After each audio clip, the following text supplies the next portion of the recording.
Assistive technology, speech-to-text with notability. What is speech-to-text?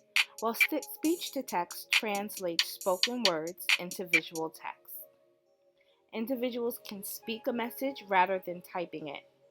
It uses a continuous speech in which a user fluently dictates text with pauses in between. It's a standard feature on iOS operating systems.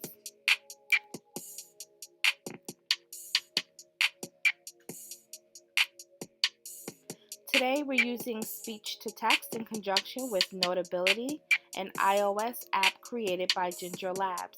It's available as an application for purchase from the App Store for the price of $9.99. I first became aware of Notability as a recommendation for one of my students who struggled with decoding and encoding text through the Center for Assistive Technology for the New York City Department of Education. Since then, I discovered that my principal uses it as well for observations, and I've downloaded it for my son. With Notability, assignments may be uploaded, images may be embedded, sound can be recorded, pictures can be taken, and notes may be typed or written. Please observe how we use Notability in conjunction with speech-to-text to answer questions with my 11-year-old Brandon.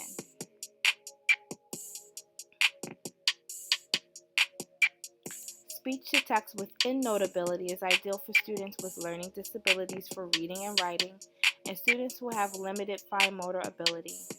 For students who think faster than they can write with typical articulation may benefit from the use of speech-to-text.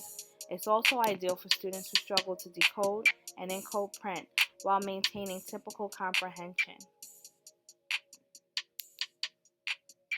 Speech-to-text may be incorporated in the classroom through notice and wonders when in the beginning of a lesson, answering short response questions, answering extended response questions, when learning to summarize, through essay writing, as well as exit tickets.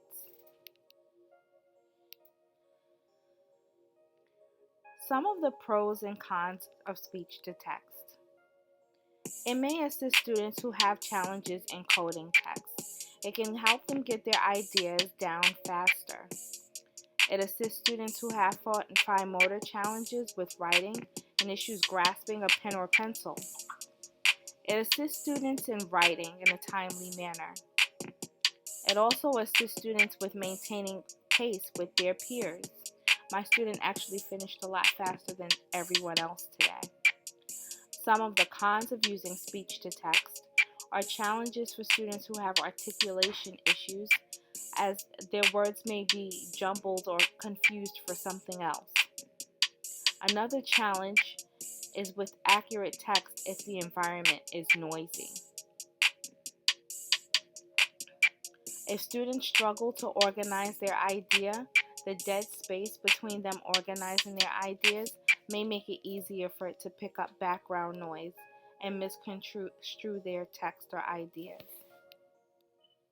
Now we're going to take a look at speech-to-text with Notability in action.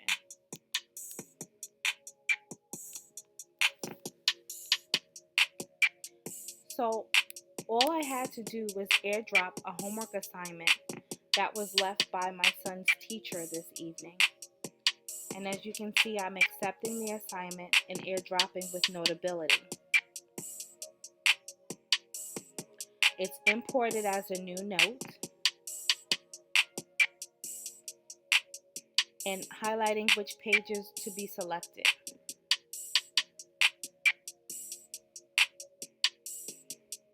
This is just a brief tutorial to tell you how to navigate Notability. So here I am using the speech-to-text feature with my son, and he's answering the question. He used the text option, the letter T at the top, to answer the question, what is the difference between weather and climate? Once the keyboard is accessed, we press the record button, which is located here at the bottom on the screen. This record button is used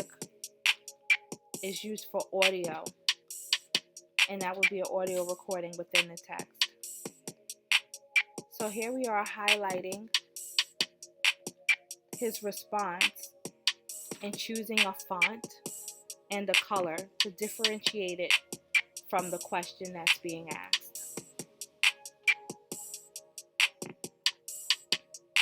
Once again, wherever we're answering the question is where we're placing our text box. And again, the microphone is here that allows us to do speech to text.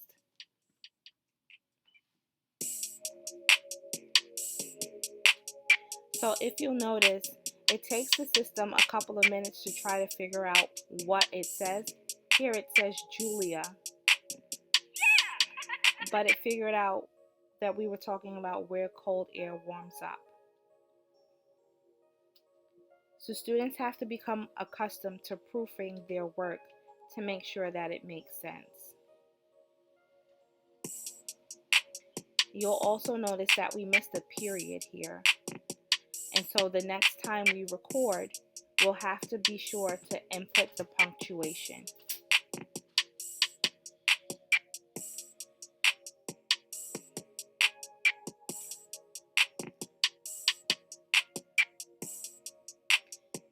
And you'll see it uncapitalized the T and made it a lowercase t.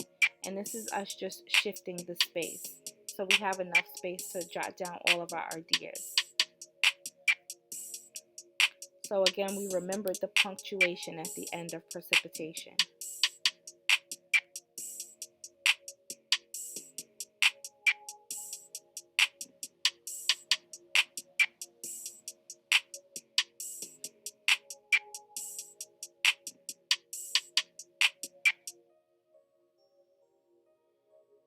It's important for students to remember to have ideas clearly in their head before they begin to access the speech-to-text feature.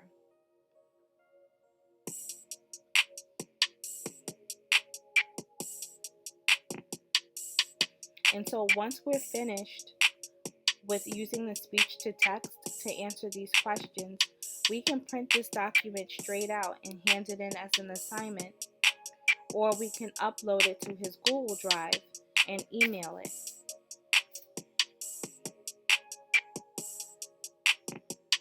So right now the print is overlapping, but with just a nudge of the text box, we can just shift it so it's appropriate and it's not overlapping.